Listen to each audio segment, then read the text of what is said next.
Kırgız Respublikasının bilim berүү tarmağında bugün özgöçö gün. Bugün 1 sentябрда Respublika boyunca yüzdөгөн mектepler işe verilse, anın 7 öğrenildi.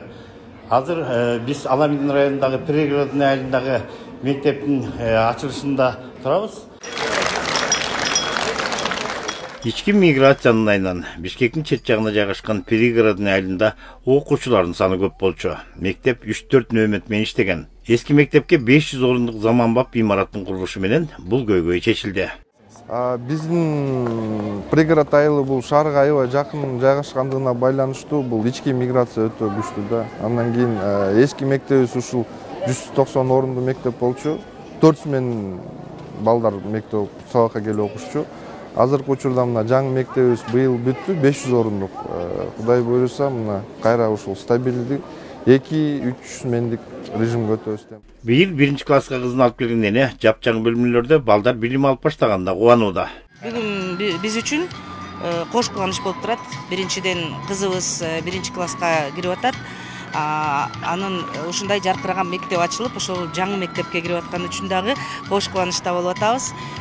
Балдарды билим күнү менен албетте куттуктап кетмекчимин. Ушул жылы жакшы ийгиликтерге жетип, жакшы окушсун. Ошо куруучуларга чоң ыраазычылык айтамын. 1 сентябрга карата республика боюнча 42 мектеп курулуп, 4 спорт зал колдонууга берилди. Урматтуу президент Садыр Нуркожоевичтин тапшырмасы менен бүгүн Пригородный айыл өкмөтүндө 500 орунду мектептин кошумча корпусун ачып жатабыз. Буга чейин өтө көйгөйлүү маселе.